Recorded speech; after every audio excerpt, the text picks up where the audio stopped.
السلام علیکم، میرا نام شجاع الحسن ہے. میں کمپیوٹر لیکچر کی حیثیت سے ایک سرکاری کالج میں کام کرتا ہوں. جناب، آپ سے ملا ہوا وقت بہت قیمتی ہے اور بہت ناکافی ہے، لیکن پھر بھی میں 2 سوال کروں گا. آپ سے گزارش ہے کہ جو آپ نے نیم بتایا اس کے علاوہ جا کے ان دونوں سوالوں کا جواب دے دیں، مہربانی ہوگی. پہلا جو ہے دہشت گردی سے ریلیٹڈ ہے کہ یہ جو ٹیررزم کے لیے ابھی ایک صاحب مستورات سے کوشچن آیا تھا، اس کا جو آپ نے جواب دیا میں اس سے بہت زیادہ جو ہے سیٹسفائی نہیں ہوا. آپ نے بش اور امریکی طاقتوں کو بہت بڑا ٹیررزم بنا کے، اور جو مین سوال تھا اس کا جواب نہیں ملا. میرا سوال یہ ہے کہ کشمیر کی انوسنٹ کلنگ یا افغانستان پہ جو آپ کے انفورس کر کے اسلام کو لوگوں نے کوشش کری طالبان نے، وہ یا اسامہ بن لادن، ان تینوں کو اسلام اور قرآن کی روشنی میں جسٹیفائی کیا سکتا ہے یا نہیں؟ اور مہربانی کر کے دوسرا کوشچن بھی سن لیجئے. ایک سوال بھائی صاحب، ایک سوال جو رولز ہے اس کے اوپر کیے. بھائی صاحب نے کہا کہ اہم سوال کشمیر کے بارے میں نے جواب دیا ہی نہیں. بھائی صاحب وہ سوال میں کشمیر کا ذکر تھا ہی نہیں، آپ نے سوال ہی نہیں سنا. ویڈیو ریکارڈنگ ہے ادھر. اس سوال میں کشمیر کا ذکر تھا ہی نہیں. اس سوال میں یہ تھا کہ جو WTC کا وہ جہاد ہے کیا نہیں. میں نے کہا ہے، لیکن جہاد فی سبیل شیطان. آپ نے دوسرا سوال کیا کہ میرے نظر میں جو اسامہ بن لادن کر رہا ہے وہ قرآن اور حدیث کی روشنی میں صحیح ہے کیا نہیں. جو لوگ کشمیر میں جھگڑ رہے وہ صحیح ہے کیا نہیں. جو افغانستان میں کر رہے صحیح ہے کیا نہیں. 3 سوال، ایک سوال کے 3 حصے. میں پہلے کا جواب تو دے چکا ہوں، شاید آپ نے نہیں سنا، کہ اسامہ بن لادن قرآن اور حدیث کی روشنی میں صحیح کر رہا ہے کہ نہیں. میں تو اسامہ بن لادن سے ملا ہی نہیں. آپ ملے ہوں گے، میں نہیں ملا. اللہ تعالیٰ فرماتے سورہ حجرات میں سورہ نمبر 49 آیت نمبر 6 میں، جب بھی کوئی آپ کو انفارمیشن، کوئی چیز معلوم پڑتی ہے، خصوصاً اگر فاسق کے ذریعے ہے، تو اس کی تحقیق کرو. مجھے پتا نہیں، جو یہ CNN کہہ رہی ہے کہ اسامہ بن لادن نے WTC کو گرایا، اسامہ بن لادن تو کہتا میں نہیں گرایا.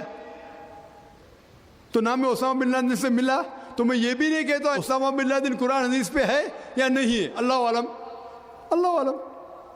اگر ہے تو جنت میں جائے گا، نہیں ہے تو نہیں جائے گا. مجھے ضروری نہیں کہ اسامہ بن لادن سے ملنا میرا فرض ہے، ٹھیک ہے نا. وہ آخرت کے دن میں فیصلہ ہو جائے گا. اللہ تعالیٰ آپ سے بھی نہیں پوچھے گا کیا وہ مجاہد تھا کہ دہشت گرد تھا. وہ اللہ تعالیٰ فیصلہ کریں گے. سوال نمبر 2 کہ کشمیر میں جو لوگ جھگڑ رہے ہیں کہ وہ قرآن اور حدیث کی روشنی میں ہے کیا نہیں. میں کشمیر میں لاسٹ ایئر 2003 میں تقریباً 1 سال پہلے گیا تھا. آپ دیکھتے کہ کشمیری لوگ الگ الگ وجہ کے لیے جھگڑ رہے ہیں.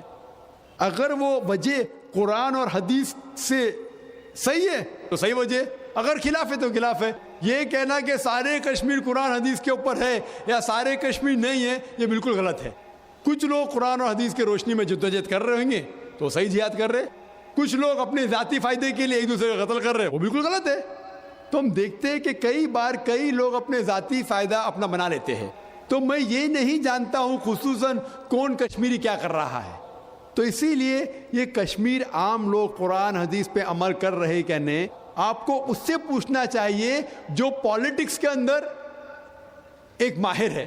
اللہ تعالیٰ فرماتے سورہ نحل میں سورہ نمبر 16 آیت نمبر 43، اور اللہ تعالیٰ فرماتے سورہ نمبر 21 آیت نمبر 7 میں، فَاسْأَلُوا أَهْلَ الذِّكْرِ إِن كُنتُمْ لَا تَعْلَمُونَ. اس سے پوچھو جو اس فن کا ماہر ہے.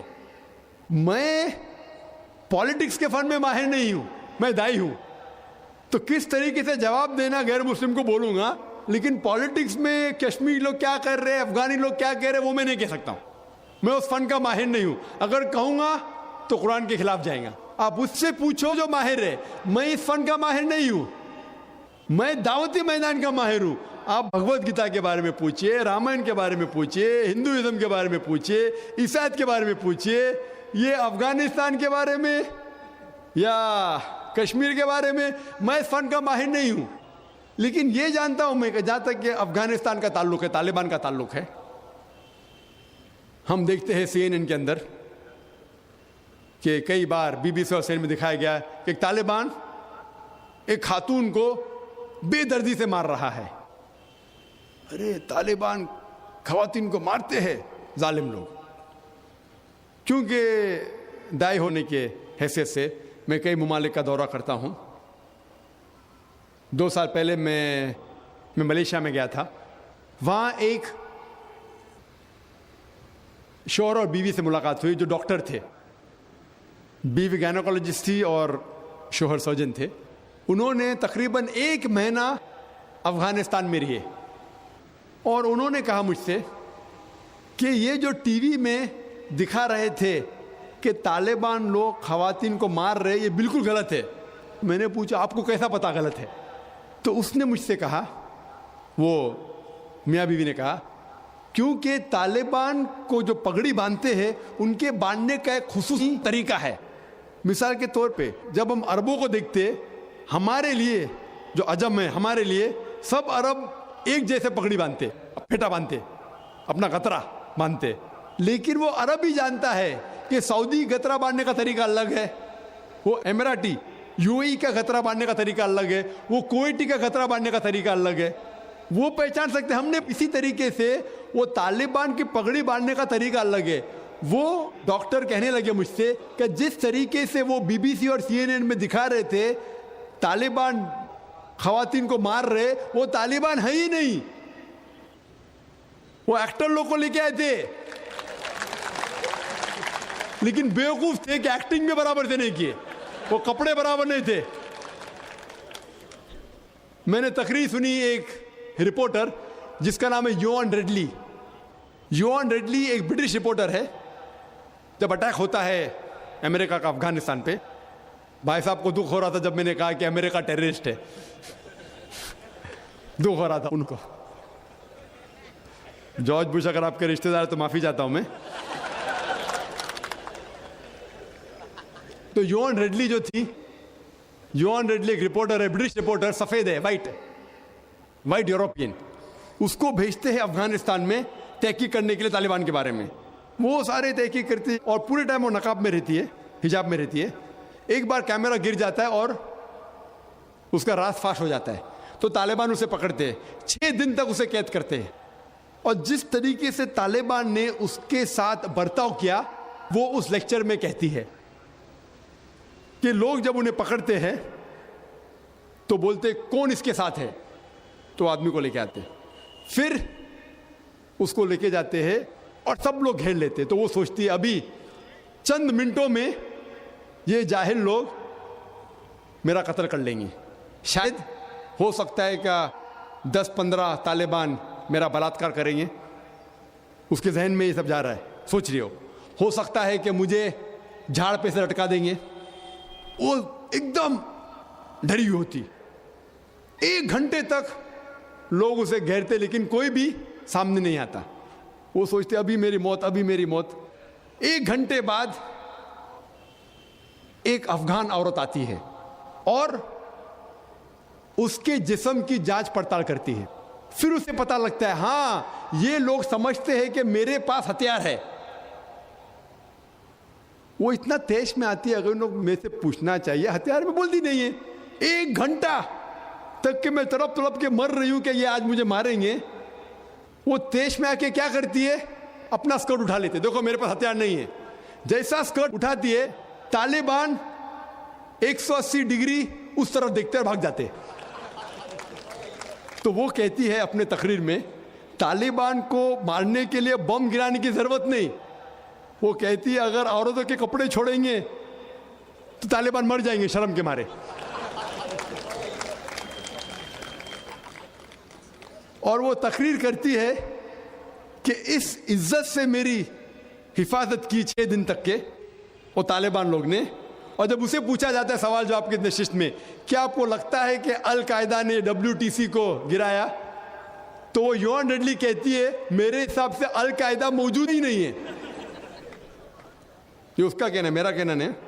اور جب اسے آزاد کیا جاتا ہے 6 دن کے بعد, اور جب باقی رپورٹرز پوچھتے آپ کے ساتھ کیا سلوک کیے, تو انہوں نے کہا اتنا اچھا حسن سلوک کیے کہ رپورٹ کے اندر ہی نہیں آیا. اور اس نے صرف یہ وعدہ دی تھی کہ میں انگلینڈ جا کے واپس سے قرآن مجید کا ترجمہ پڑھوں گی. تو وہ جاتی ہے اور چند مہینے بعد قرآن کا ترجمہ پڑھتی ہے اور اس کے بعد وہ اسلام قبول کرتی ہے. تو اس کے نظریے سے طالبان ایک دم معصوم ہیں, ان کے اوپر ظلم کیا گیا تھا. تو آپ مجھے پوچھیں گے بھائی طالبان کیا قرآن و حدیث کی روشنی میں صحیح ہے؟